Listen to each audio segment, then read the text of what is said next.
Ναι, γεια σας, εγώ είμαι τα χειρομπερδέματα ξανά.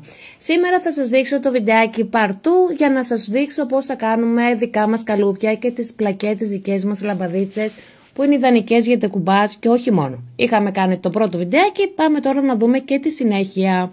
Εφόσον λοιπόν έχουμε πάρει τις βέργες αλουμινίου, έχουμε χυτεύσει τη βάση πορσελάνης, σήμερα πάμε να δούμε τι πρέπει να κάνουμε για να βγάλουμε τη λαμπάδα μας.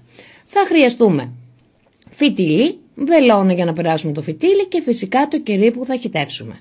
Εφόσον είχαμε κάνει την τρύπα μέσα στο πλαστικό μας το πόμα που σας είχα δείξει, περνάμε από την εσωτερική πλευρά τη βελόνα μας για να μπορέσουμε να περάσουμε το φυτίλι από το κάτω μέρος προς τα μπρος για να το βάλουμε μετά μέσα στο καλουπάκι μας, όπως κάνω εγώ αυτή τη στιγμή.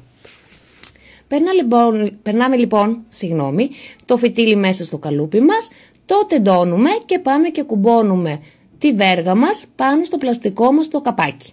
Ακριβώς έτσι όπως το δείχνω αυτή τη στιγμή. Αυτό μας βοηθάει να τεντώσουμε το φυτίλι μας και να μείνει τεντωμένο κατά τη διάρκεια της χύτευσης για να μπορέσουμε να έχουμε σωστή καύση της λαμπάδας. Εφόσον έχουμε φέρει το κεράκι μας στη θερμοκρασία που θέλουμε για τη σωστή χύτευση, πάμε με το πιστόλι μας και ζεσταίνουμε το καλούπι μας ελάχιστα για να μην έχουμε αυτό το εφέ frosting που δημιουργείται στις λαμπάδες και στα κεριά μας συνήθως. Χυτεύουμε.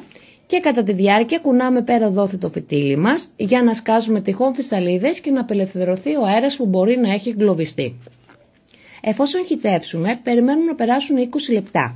Θα δείτε ότι μπορεί να έχει δημιουργηθεί ένα μικρό τούνελ μέσα στο κερί μας.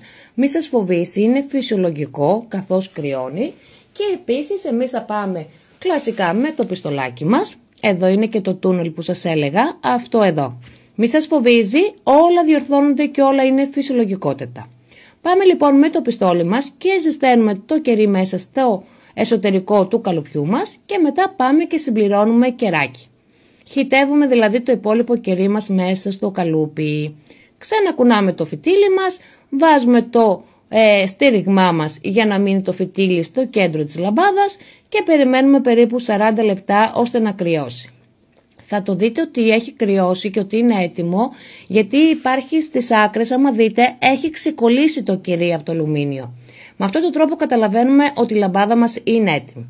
Πάμε λοιπόν στο κάτω μέρος και με ένα μικρό σπρώξιμο, ελάχιστο, θα δείτε ότι η λαμπάδα αρχίζει και βγαίνει προς τα πάνω και ξεκολλάει. Και έτσι είναι έτοιμη. Τώρα, επειδή στο κάτω μέρος όμως έχουμε πάρει τη φόρμα από το πλαστικό μας το πόμα, με ένα μαχαιράκι πάμε το κόβουμε όσο είναι ζεστό και φέρνουμε την επιφάνεια ότι κάνουμε λία. Και αυτό ήταν το βιντεάκι μας για σήμερα, έτσι κάνουμε τις δικές μας λαμπάδες.